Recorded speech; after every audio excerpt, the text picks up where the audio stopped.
In this, we are going to discuss that is illustration number 2. Sorry, that is the TYQ 2. Test your knowledge question number 2 है. तो test your knowledge question 2 बहुत easy है अगर हम इसे ध्यान से पढ़े तो. कस्टमर एम जो है वो एंटर हुआ है इनटू अ 20 ईयर कॉन्ट्रैक्ट में with energy supplier S to install. मतलब कस्टमर एम जो है वो एंटर हुआ इनटू अ 20 ईयर कॉन्ट्रैक्ट में with the energy supplier S to install. यानी कि एस जो है वो सप्लायर है, एम जो है वो लेसी है. उसके बाद operate and maintain a solar plant for M's energy supplier. M ने क्या किया, कस्टमर ही डिज़ाइन कर रहा है था सोलर प्लांट को. Before it was constructed M hire कर रहा है, जो हमारा लेसी है वही हायर कर रहा है, क्योंकि लेसर तो ऐसे लेसी है, वही हायर कर रहा है experts in solar energy to assist in determining the location of the plant and the engineering of the equipment to be use. M has the exclusive right to receive and the obligation to take any energy produce. M के ही पास exclusive right है receive करने का, the obligation to take any energy produce, or whether it can be established that M is having the right to control the use of identified asset. Whether it can be established, तो हम ये establish कर सकते हैं क्या that M is having the right to control the use of identified asset, कि M जो है वो establish कर सकता है the right to control the use of identified asset का. तो अगर हमें इसको पढ़ना है ना, तो हमें अगर ये वाला पैरा पढ़ लेते हैं ना, तो it will become more easier for us to read the things. Is that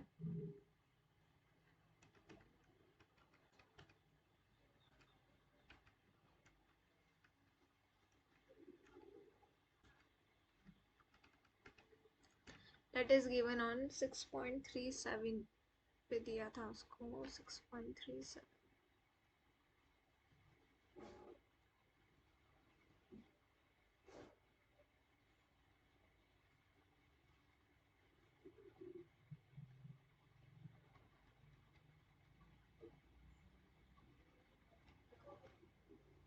yes,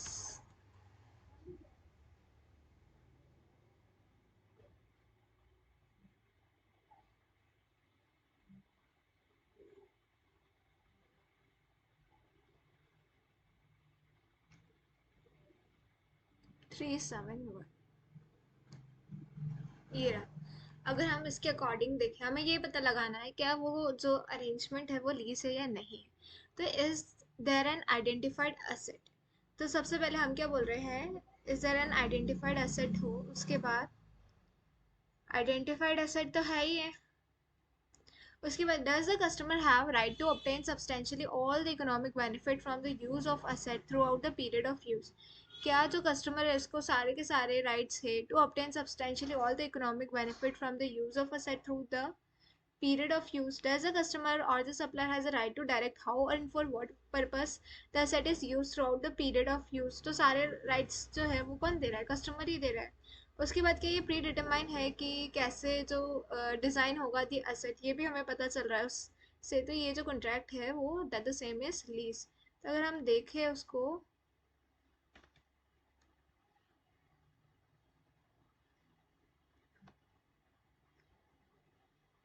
तो उसमें वो सारी बातें आ रही है ऑलमोस्ट.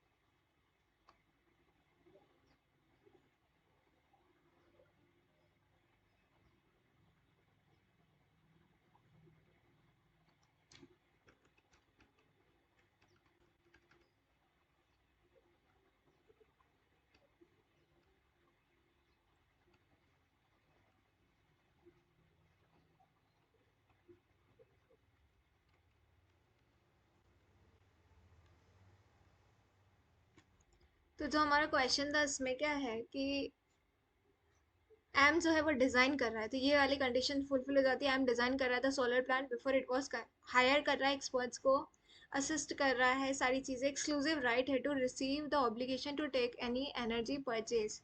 तो ये वाली जो कंडीशन है थर्ड वाली कि इज प्री डिटरमाइन है वेदर द कस्टमर डिजाइन कर रहा है set, this is true. Does the customer has the right to direct how for what purpose, ये भी कंडीशन फुलफिल हो रही है। तो ऑलमोस्ट हमारी सारी कंडीशन फुलफिल हो रही है, तो हम इसको बोल रहे हैं क्या कि ये जो है वो that the same is having the right to control the use of identified asset. फिर से हम इसको पढ़ लेते हैं।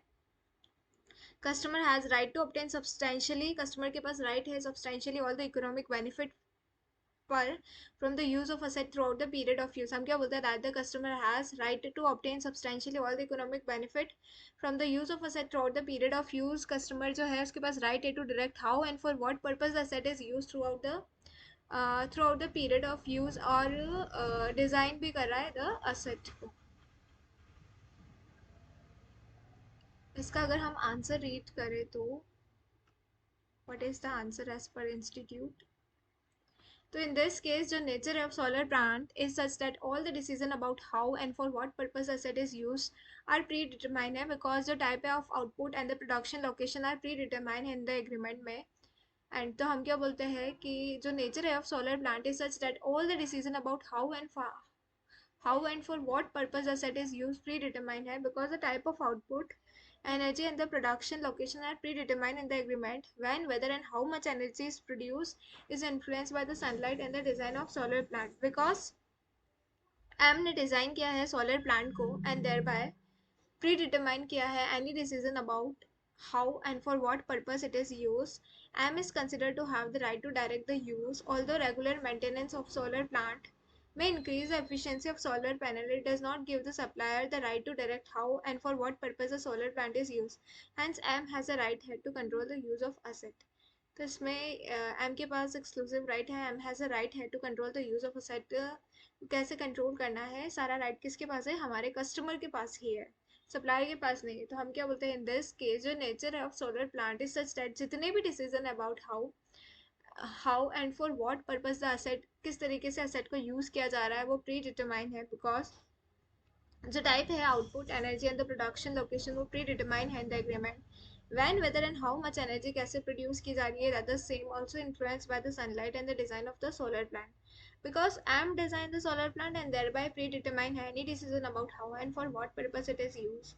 am considered correct to have the right to direct the use, although regular maintenance of solar plant may increase the efficiency of solar panel, it does not give the supplier the right to direct how and for what purpose।